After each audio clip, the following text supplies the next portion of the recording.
ሴቪንግና ክሬዲት ጽንሰ ሀሳብ ሲነሳ ሰዎች ሀብታም ስለሆኑ የፈጠሩት አይደለም። ድህነት ወይም ችግር የፈጠረው አይዲያ ነው። የፋይናንሻል ኒው የሆነ የኢንዱስትሪ ሀሳብ ነው። በ18ኛው መቶ ክፍለ ዘመን አካባቢ ጀርመን ከተማው ላይ አደገኛ የሆነ ፋሚን ተከስቶ ነበር። ገጠሩ አካባቢ ደግሞ የክሮፕ ፌለሪቲ ነበረበት። በዛ ወቅት የነበረ አንድ የጀርመን የአንድ ስቴት ከንቲባ ይህን ችግር እንዴት ልፍታው ብሎ መጨነቅ ጀመረ። ባለሀብት አለ የተወሰነ፣ ግን ወደ ታች ደግሞ በጣም ይሄ አሁን ያነሷቸው ችግሮች የተፈጠረበት የህብረተሰብ ክፍል አለ። እሱ ያሳስበው የነበረው ታችኛው ያለው የህብረተሰብ ክፍል ነው። ድሀ የሆነው ረሃብና የክሮፕ ፌለሪቲ ያጋጠመው የህብረተሰብ ክፍል ነበር። ከባለሀብቶቹ ጋር ሲያወራ ባለሀብቶቹ ትልልቅ ኢንተረስት ባለው ብድር እንስጥልህ የሚል ነበር ያነሱለት። እሱ ደግሞ የሚሸከሙት አይደለም። ድሀው የህብረተሰብ ክፍል የሚባለው ችግር ያጋጠመው ሊሸከመው የሚችለው የኢንተረስት ወይም የብድር መጠን አልነበረም። እሱ ምንድን ያደረገው ባለሀብቶቹን ሰብስቦ የተወሰነ ችግሩን ካሳያቸው በኋላ ወደ እርዳታ እንርዳለን፣ ይሄ ቤኔቮለንት ሰርቪስ እንስጥልህ የሚል ደግሞ ሌላ ሀሳብ ሲያመጡለት ራፋይሰን ይባላል በነገራችን ላይ ይሄ ከንቲባ እንደሱ ከምታደርጉልኝ እኔ ችግሩ በቋሚነት እንዲፈታ ስለምፈልግ ሰልፍ ሄልፕ የሆነ ሲስተም ነው ዲቨሎፕ በማድረግ የፈለግኩት የሚል አይዲያ ከችግሩ ተነስቶ አቀረበላቸው ለባለሀብቶቹ። እንዴት ነው እሱ የሚሆነው የሚል ሲያነሱለት ሰልፍ ሄልፕ ማለት ከእናንተ የተወሰነ ብር ብትሰጡኝ የእናንተንም ብር ወስጄ ለእነሱ ሰጥቼ የእርዳታ መንፈስ እንዳይኖራቸው እንዲሰሩበት ተመጣጣኝ የሆነ አቅማቸው ሊፈቅድ በሚችለው ኢንካም ጄኔሬት በሚያደርግ ነገር ላይ እንዲያውሉት አድርገን ቫሊዩ የእናንተ ብር ቫሊዩ ትንሽ አድ እንዲያደርግ ለእነሱም ተመጣጣኝ ትርፍ እንዲያገኙ ለእናንተም ደግሞ ከሚያተርፉት የተወሰነ አማውንት እንዲከፍሉ ላድርግ የሚል ሀሳብ አነሳላቸው። ከዛ ጊዜ ጀምሮ ነው የሴቪንግ ኤንድ ክሬዲት ኮኦፐሬቲቭ አይዲያ ወይም የቁጠባና ብድር ህብረት ስራ ጽንሰ ሀሳብ የመጣው ከዛ ተነስቶ ነው። ዜን ሙሉ ኢሮፕ ይሄንን በመተግበር ከችግር ወጥተውበታል። በተመሳሳይ አሁን ስለ ቁጠባና ብድር ነው የሚነሳው አይደል?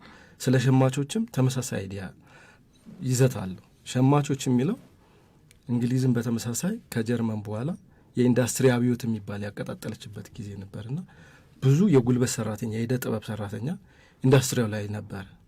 ዜን የሚመግቡት እንትን አልነበራቸው፣ ምንን መገበው ብለው ተነሱ። ዜን ከዛ በኋላ የተትረፈረፈ ምርት ካለበት አካባቢ ዋጋ በሚቀንስ መልኩ እየገዙ ሆርድ እያረጉ ዜን የጉልበት ሰራተኞቻቸውን የዕደ ጥበብ ሰራተኞቻቸው አንጻራዊ ተመጣጣኝ በሆነ ዋጋ እንዲገዙ፣ ሀብታሙ ብር ያለው የሚገዛው የሆነ ቦታ ሄዶ ይገዛል አይደለ? ድሀው ግን ቢያንስ ከዛቻ በሚችለው አማውንት እንዲገዛ በማድረግ ሴቭ እንዲያደርግ በማድረግ የቁጠባና ብድር ጽንሰ ሀሳብን በደንብ ዲቨሎፕ እንዲሆን አድርገውታል። እና ሙሉ ዩሮፕ ከድህነት ተነስቶ ወደ ሀብት ማማነት የመጣበት ሲስተም ነው። በ20ኛው ክፍለ ዘመን ደግሞ በተመሳሳይ ከኢሮፕ ወጥቶ ይሄ የፋይናንሻል ኢንዱስትሪ ጽንሰ ሀሳብ ወደ አፍሪካ በደንብ መጥቷል። ጋና ነው ተወስዱ፣ ታንዛኒያ፣ ኬንያ አሁን ላይ የሴቪንግ ኤንድ ክሬዲት ኮኦፐሬቲቭን ተግባራዊ በማድረግ ሞዴል ናቸው። ለምሳሌ ኬንያ ጂዲፒዋን 42% የሚሆነው የኬንያ ጂዲፒ ከሳኮ ኮንትሪቢዩሽን አለው። የሴቪንግ ኤንድ ክሬዲት ኮኦፐሬቲቭ ጂዲፒውን የሀገሪቷን ሳፖርት ያደርጋል። ወይራዝ ወደ ኢትዮጵያ ስንመጣ ግን ይሄ ጽንሰ ሀሳብ እንግዲህ በ1949 አካባቢ መንገድ ትራንስፖርትና አየር መንገድ ከሁለቱ አንዱ የሴቪንግ ኤንድ ክሬዲት ኮኦፐሬቲቭን ጽንሰ ሀሳብ ጀምሮት ነበረ። በዲግሪ ደረጃ ምንድን አዋጅ በሚባል ደረጃ ጀምሮት ፕራክቲስ እያደረጉበት ነበረ። ሩሳኮ ብለው የገጠሩ አካባቢ በተለይ ክሮፕ በደንብ ምርት እንዲዳብር የተወሰኑ ብድር እየሰጡ ሰርቪስ የተጀመረበት ጊዜ ነበረ። ከሱ በኋላ እንግዲህ በተለያዩ ባለፉ ስርዓቶች የራሱን ደረጃ ይዞ እድገት እያሳየ አሁን ላይ በፊት ከነበረው አንጻር ሲታይ ኢትዮጵያ የተሻለ የሴቪንግ ኤንድ ክሬዲት ኮኦፐሬቲቭ አገልግሎትን ተግባራዊ እያደረገች ነው ብዬ አስባለሁ። በጣም ብዙ ኮንትሪቢዩሽንም አለው። እንደ ጂዲፒም ሲታይ ጂዲፒ እንግዲህ ኳልኩሌት የሚደረግበት መንገድ አለ። ጂዲፒ ሲባል ኮንሳምፕሽን አለ፣ ኢንቨስትመንት አለ፣ የገቨርንመንት ኤክስፔንዲቸር አለ፣ ኤክስፖርት አለ፣ ኢምፖርት አለ አይደል? የእነዚህ ሁላ ድምር ውጤት ነው ጂዲፒ የሚባለው። እና ወደ ኢንፍሌሽን ወዳላችሁት ሀሳብ ስንመጣ እንግዲህ ቁጠባ እንደ በኢኮኖሚክስ የሚተረጎምበት የራሱ መንገድ አለ። ቅድም አቶ እስክንድር እንዳነሳው ቁጠባ ፍጆታን እንግዲህ ከዛሬ ወደ ነገ ማሻገር ነው በተወሰነ መልኩ። ይሄ የኢኮኖሚክስ ትርጉሙ ነው። በሳኮ ሲሆን ግን ልዩነት አለው። በሴቪንግ ኤንድ ክሬዲት ኮኦፕሬቲቭ አይዲያ ሲሆን ግን ሴቪንግ ማለት የጋራ ችግርን መፍቻ መንገድ ነው። ሴቭ በማድረግ ነው ችግሮች የሚፈቱት። ያለ ዘመን የሚፈታበት መንገድ የለም።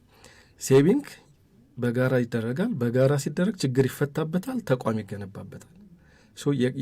የክሬዲት ኤንድ ኮኦፐሬቲቭ ሶሳይቲ ፊሎሶፊው ፕሪንሲፕሉ ኢማኔት የሚያደርገው ወይም የሚነሳው ከችግር ከድህነት ካለመቆጠብ እና በዛ መልኩ ከመሄድ ችግሩ የሚፈታበትን መንገድ አይደንቲፋይ አድርጎ ቁጠባ ማለት በጋራ ችግር የሚፈታበትና ተቋም ቢውልድ የሚደረግበት መንገድ ነው።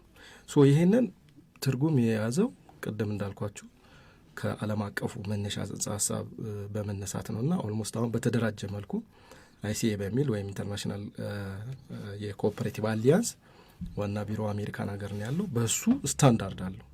ላይክ እንደ ሌሎቹ ሳይንሶች አሁን የፊዚክስ ኬሚስትሪ ምናምን እንደምንላቸው ሳኮ የሴቪንግ ኤንድ ክሬዲት ኮኦፐሬቲቭ ራሱን የቻለ ዲስፕሊን ነው። ትልቅ ዲስፕሊን ነው። ጥልቅ የሆነ ዲስፕሊን ነው። ጊዜ የሚፈልግ ነው። ከዛ አንጻር ሰዎች በተለይኛ እንደ ሀገራችን በደንብ የማወቅ ነገር ቢኖር ያስባለሁ። ሴቪንግ ግን የሚወስዱት ሀብታም ብቻ ያለው ሰው ብቻ መቆጠብ የሚል ከኔ ጀምሮ እንደዛ አይነት አረዳድ ነው።